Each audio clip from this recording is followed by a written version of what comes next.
Selamat pagi, perkenalkan nama saya Bukti Wiji Lestari dengan NPWK 7663774675234182.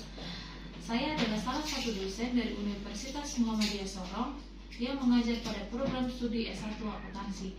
Video ini saya buat sebagai persyaratan sertifikasi dosen tahun 2025, yaitu tentang pernyataan diri dosen unjuk kerja Tridharma Perguruan Tinggi atau PDD UKT PT terkhusus pada aspek pengajaran. Untuk memenuhi persyaratan tersebut, maka izinkan saya untuk menjelaskan mata kuliah yang saya ampu, yaitu mata kuliah perpajakan. Mata kuliah perpajakan menggunakan metode DIA atau Delivery Intention and Assessment.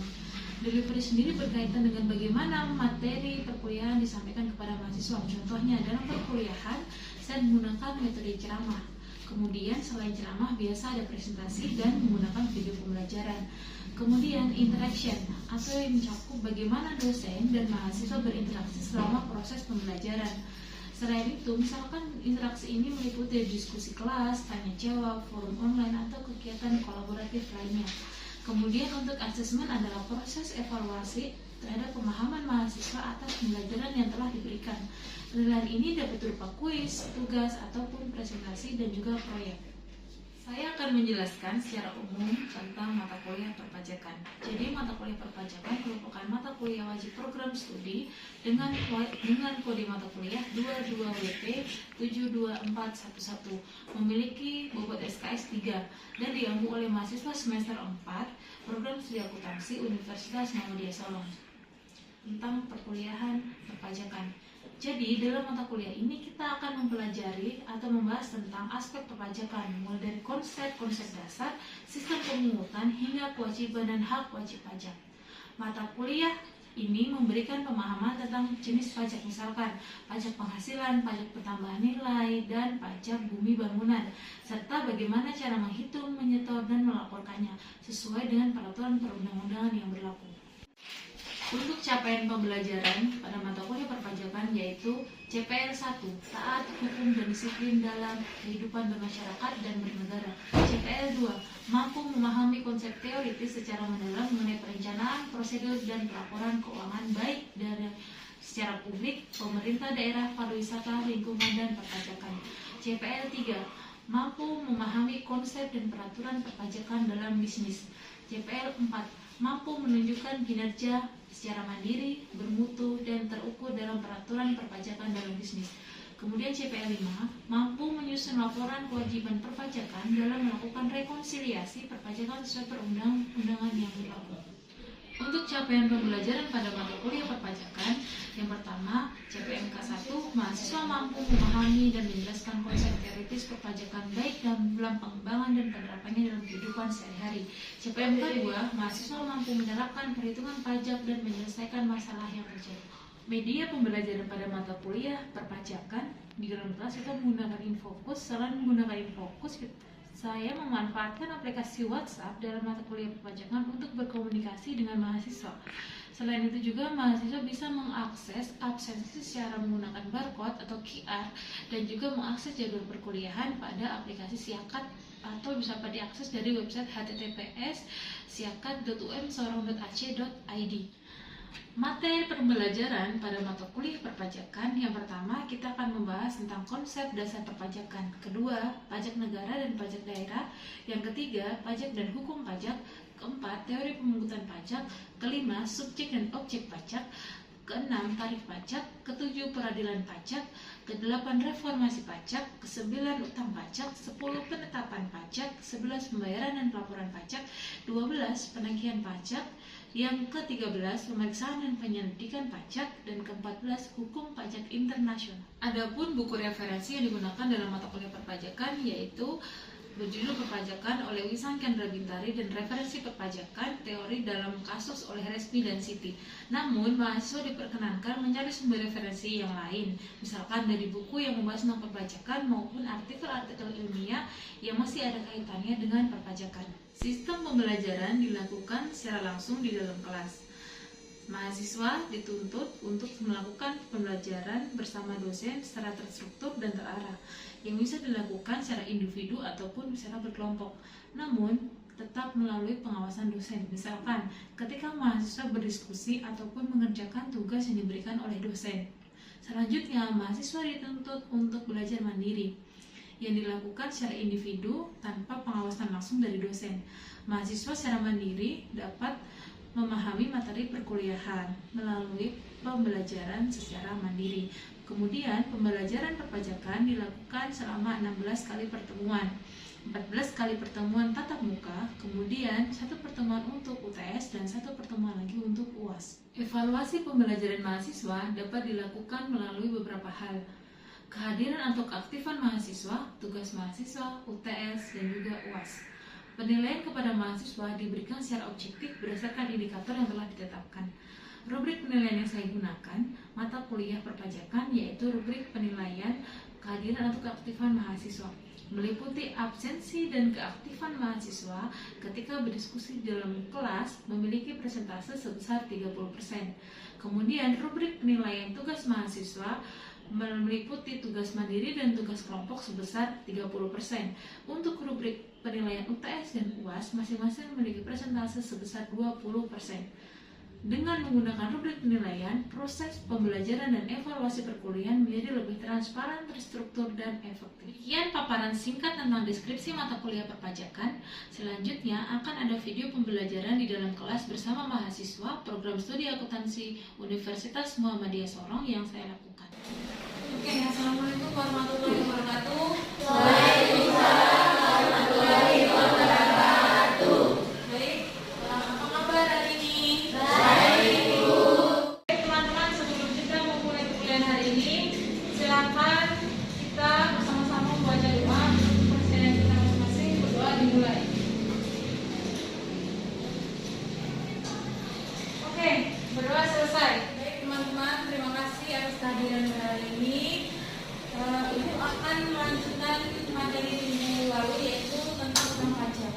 Nah, sebelum masuk utang pajak, kita akan masuk kembali ke materi berikutnya, yaitu berkaitan dengan penagihan pajak. Kita membahas sedikit nih tentang materi minggu lalu. Kita belajar apa sih minggu lalu?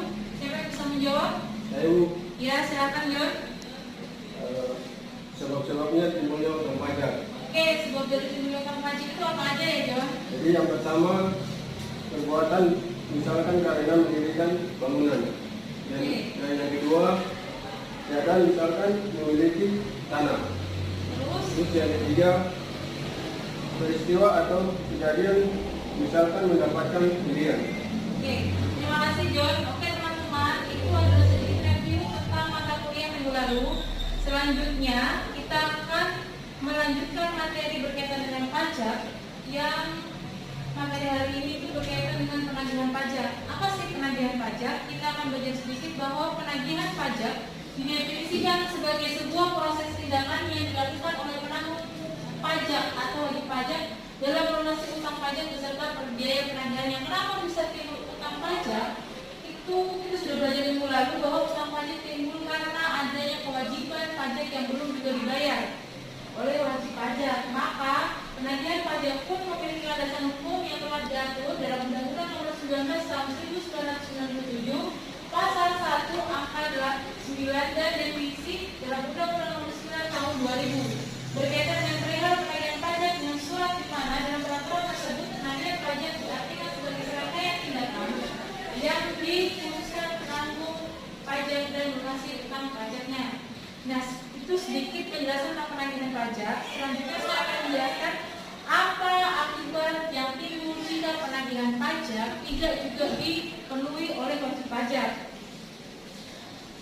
Pertama, ada jenis-jenis penagihan pajak. Yang pertama itu ada penagihan pajak pasif, kemudian ada penagihan pajak aktif, dan juga ada penagihan pajak seketika dan sekaligus. Penagihan pajak pasif itu adalah proses penagihan pajak yang bersifat pasif. Artinya apa? Ketika otoritas pajak atau Direktorat Jenderal Pajak menerbitkan SPT, maka wajib pajak akan membayar hutangnya, atau bahkan jika tidak melunasi hutang pajaknya akan timbul pajak terhutang yang lebih besar. Seperti penjelasan ada wajib pajak terakhir. Kemudian yang kedua ada penagihan pajak aktif. Penagihan pajak aktif bersifat aktif, artinya apa? Kelanjutan dari penagihan pasif. Ketika penagihan pasif tidak berjalan dengan baik, maka penagihan pajak aktif akan dilakukan. Yang ketiga, ada penagihan pajak seketika dan sekaligus. Maksudnya apa? Penagihan pajak seketika dan sekaligus akan dilakukan oleh fiskus atau juru cita pajak. Ketika pajak aktif sudah tidak berfungsi atau tidak dilakukan oleh wajib pajak dan tidak dipenuhi oleh wajib pajak, maka akan timbul penagihan pajak seketika dan sekaligus. Tujuannya dari penagihan ini adalah untuk mencegah terjadinya hutang pajak yang menumpuk. Ketika hutang pajak menumpuk, maka surat yang diterbitkan oleh KPP pertama akan menjadi lebih banyak. Selanjutnya kita akan belajar tentang dasar penagihan pajak. Apa sih dasar penagihan pajak?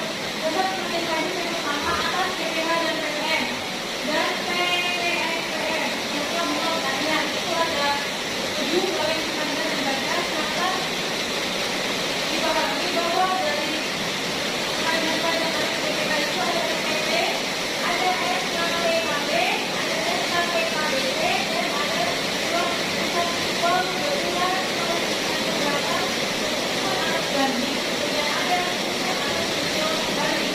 Selanjutnya ada data penagihan pajak itu PBB atau bangunan. Yang pertama ada SPT, contoh wisatawan, ada SKP, ada SKP, dan ada SPP. Selanjutnya ada langkah-langkah penagihan pajak. Apa sih langkah penagihan pajak? Yang pertama, mendapatkan surat teguran pokoknya pertama. Ketika kita telah melakukan pelaporan pajak pertama, kita akan mendapatkan surat teguran yang akan dikeluarkan oleh KPP pertama dan akan dikirim melalui pos. Biasanya ya, surat teguran itu dikirim oleh pos, kita tidak perlu mendapatkan dari KPP pertama. Kemudian dia akan mendapatkan dari kantor pos, akan dikirimkan langsung ke alamat di mana NPWP itu berada. Surat teguran pajak akan diterbitkan dalam waktu 7 hari setelah jatuh tempo dari penanggung pajak dan wajib pajak untuk melunasi. Nah, ketika surat teguran sudah berfungsi, maka tujuan yang namanya surat fakta. Surat fakta merupakan surat yang akan diterbitkan ketika 21 hari setelah jatuh tempo surat teguran, tapi langsung dibawa oleh wajib pajak tidak juga melunasi yang namanya tanpa negara. Maka ketika penerbitan surat fakta akan di-delete per 25 Desember. Selanjutnya berkaitan dengan yang namanya surat cita. Kenapa menerbitkan surat cita? Surat cita itu karena adanya ketidakpastian dari wajib pajak. Surat itu yang namanya surat delete. Surat ini sebelumnya ada surat fakta. Surat fakta itu sudah terkirim tapi belum juga dibayar, maka itu yang namanya surat cita. Surat cita itu karena surat fakta belum juga dibayar. Ketika surat cita terbit, maka wajib pajak dibayarkan sebagai penerbitan surat cita minimal 75.000. Jika lebih besar 50.000 dibandingkan penerbitan surat fakta. Nah, yang pertama adalah sewa dilakukan juga dalam uang besar dan kali. Setelah penerbitan surat fakta dan juga surat sewa. Surat sewa akan diterbitkan ketika surat itu sudah dilaksanakan. Maka sewa akan diterbitkan ketika diterbitkan oleh yang bertanggung jawab juga dengan dalam waktu melaksanaan ketika utang pajak juga dilunasi. Oke, teman-teman, selanjutnya saya akan memberikan satu kasus. Silakan diskusikan bersama kelompoknya. Boleh menggabungkan kelompoknya. Silakan membentuk kelompok dan diskusikan. Di sini ada kasus. Silakan teman-teman membentuk kelompok terlebih dahulu.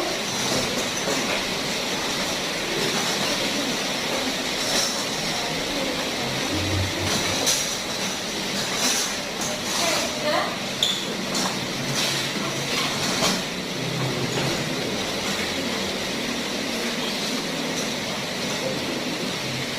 Baik teman-teman, di sini ada kasus berkaitan dengan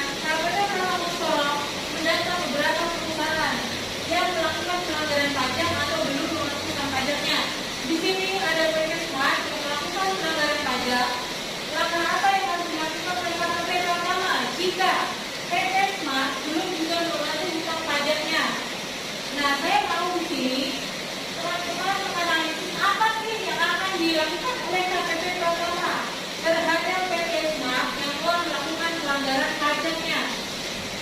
Nah, selain itu, ketika PT Smart tidak juga melunasi utang pajak yang sampai dengan waktu yang ditentukan, maka PT Smart akan mendapatkan apa yang dikenakan pajak.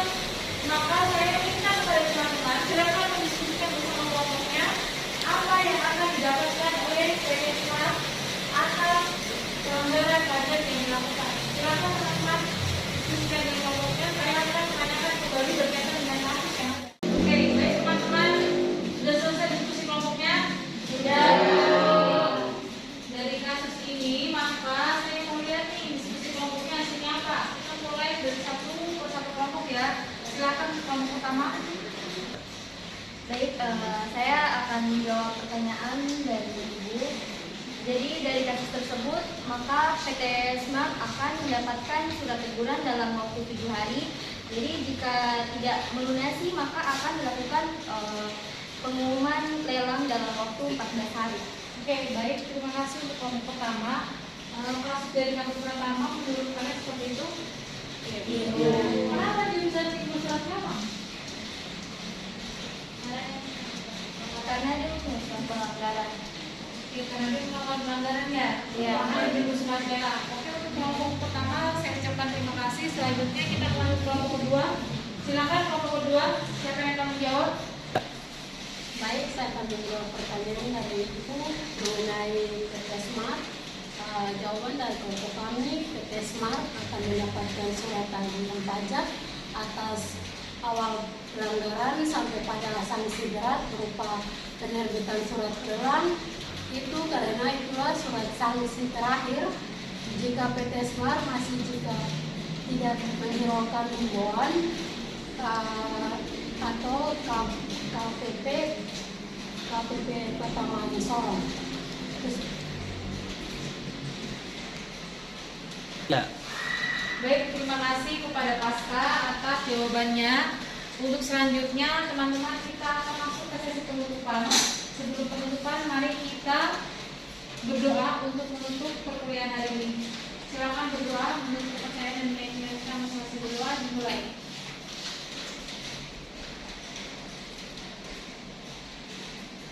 Berdoa selesai. Baik teman-teman, kita cukupkan untuk perkuliahan hari ini. Saya ucapkan terima kasih atas kehadiran kalian hari ini. Saya tutup dengan ucapan salam. Assalamualaikum warahmatullahi wabarakatuh. Waalaikumsalam warahmatullahi wabarakatuh. Demikian video pembelajaran saya. Mohon maaf bila ada salah kata. Saya ucapkan terima kasih. Wassalamualaikum warahmatullahi wabarakatuh.